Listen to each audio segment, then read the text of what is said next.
ഇന്നിവിടെ ഒത്തുകൂടിയിരിക്കുന്ന ഈ സുദിനം.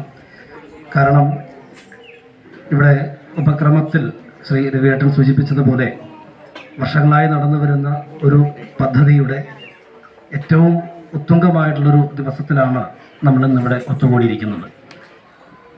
വിദ്യാഭ്യാസം എന്നത് ഇന്ന് എവിടെ എത്തി നിൽക്കുന്നു എന്നത് ചിന്തിക്കേണ്ട ഒരു വിഷയമാണെങ്കിലും, നമ്മുടെ കുട്ടികൾ എന്താണ് ഇന്ന് വിദ്യാഭ്യാസത്തിലൂടെ നേടുന്നത് എന്ന് ചിന്തിക്കേണ്ട ഒരു വിഷയമാണെങ്കിലും, വിദ്യാധനം സർവധനാൽ പ്രധാനമെന്ന് പഠിപ്പിച്ച ആചാര്യന്മാരുടെ ഗുരുക്കന്മാരുടെ സങ്കല്പം കൊണ്ട് ഇന്നും ഭാരതത്തിൽ വിദ്യാഭ്യാസത്തിന് അത്രത്തോളം പ്രാധാന്യം നൽകപ്പെടുന്നുണ്ട് എന്നത് യാഥാർത്ഥ്യമാണ്.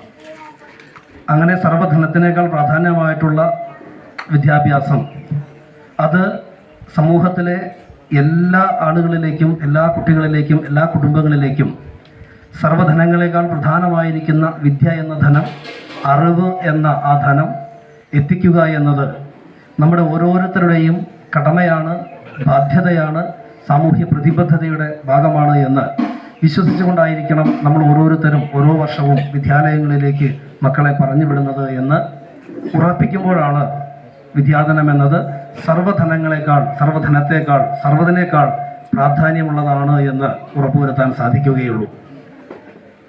വർഷങ്ങളായി ആഞ്ജനേയാശ്രമത്തിൻ്റെ നേതൃത്വത്തിൽ, എനിക്ക് തോന്നുന്നു ആശ്രമത്തിൻ്റെ നാമധേയത്തിൽ 6 വർഷമായി. കാരണം നമ്മൾ ആദ്യം ഇവിടെ ആശ്രമം സ്ഥാപിക്കുന്നതിന് മുമ്പ് താമസിച്ചിരുന്ന മഠമായിട്ട് കൽപ്പിച്ചിരുന്ന മാരാർതൊടിയിലെ ആ വീട്ടിൽ വെച്ച് നമ്മളൊരു 3 വർഷം വിദ്യാർത്ഥികൾക്ക് പഠനോപകരണം നൽകി. ഇവിടെ ആശ്രമം സ്ഥാപിച്ചതിന് ശേഷം ഇത് 3ാമത്തെ വർഷമാണ്. അങ്ങനെ ചിന്തിച്ചാൽ ഇവിടെ നമ്മൾ മലപ്പുറത്ത് 6ാം തവണയാണ് വിദ്യാമൃതം എന്ന പദ്ധതി നടപ്പിൽ വരുത്തുന്നത്. ഈ വിദ്യാമൃതം എന്ന പദ്ധതി നടപ്പിൽ വരുത്തിയ സമയം മുതൽ തന്നെ ഞാൻ നിഷ്കർഷിച്ച ഒരു കാര്യം, SSLC, +2 അല്ലെങ്കിൽ ഉന്നത വിദ്യാഭ്യാസങ്ങളിലെല്ലാം ഉന്നത വിജയം നേടിയിട്ടുള്ള എല്ലാ കുട്ടികളെയും അനുമോദിക്കണമെന്നൊരു അഭിപ്രായക്കാരനായിരുന്നു ഞാനും. അതുപോലെ തന്നെ നമ്മുടെ ആശ്രമ ഭരണ സമിതിയിലെ എല്ലാ അംഗങ്ങളും. മുഴുവൻ A+ വാങ്ങിയ കുട്ടികളെ മാത്രം തിരഞ്ഞെടുത്ത് അനുമോദിക്കുക എന്നതിനോട് ആദ്യം മുതൽ തന്നെ നമുക്ക് എതിരായിരുന്നു. കാരണം ഒരു കുട്ടിയെയും മാറ്റി നിർത്തണ്ട എന്ന് ആഗ്രഹിക്കുന്ന ഒരു സങ്കല്പം കൊണ്ടാണ് ഞാനത് എന്തുകൊണ്ട് എടുത്ത് പറയുന്നതെന്ന് ചോദിച്ചാൽ, മുൻ വർഷങ്ങളിലൊക്കെ ഇത് പറഞ്ഞ സമയത്ത് എല്ലാവരും പറഞ്ഞൊരു കാര്യം, അങ്ങനെ കൊടുക്കുന്നതിൽ അർത്ഥമില്ലല്ലോ, ഉയർന്ന വിദ്യാഭ്യാസം അല്ലെങ്കിൽ ഉന്നത വിജയം നേടിയ ആളുകൾക്കല്ലേ കൊടുക്കേണ്ടത് എന്ന് ചോദിച്ചിരുന്നു.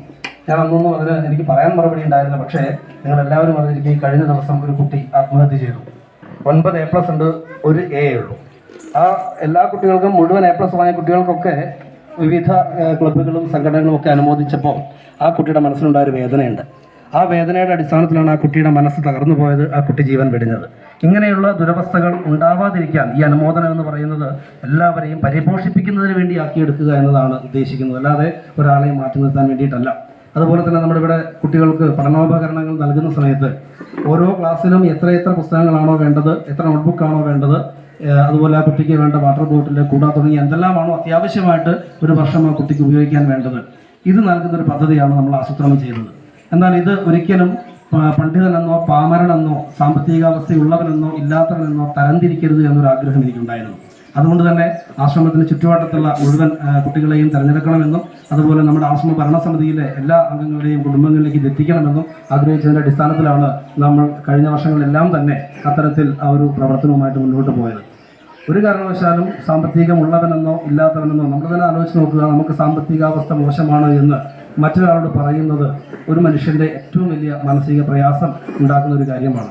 അതുകൊണ്ട് തന്നെ ഉള്ളവനെന്നോ ഇല്ലാത്തവനെന്നോ ഉയർന്നവനെന്നോ താഴ്ന്നവനെന്നോ ഹിന്ദുവെന്നോ ക്രിസ്ത്യാനിയെന്നോ മുസ്ലിമെന്നോ ജാതീയമായിട്ട് നായരെന്നോ നമ്പൂതിരിയെന്നോ ആശാരിയെന്നോ മൂശാരിയെന്നോ വേർതിരിക്കാതെ എല്ലാം ഒരമ്മയുടെ മക്കളെ പോലെ തന്നെയാണ് എന്ന ബോധ്യത്തോടുകൂടി. കാരണം ഗുരുക്കന്മാർ പഠിപ്പിച്ചത് ലോകം ഒരു കുടുംബം, ആ കുടുംബത്തെ പൂക്കളും പുൽക്കളും കൂടിത്താൻ കുടുംബക്കാരെന്നാണ് പഠിപ്പിച്ചത്.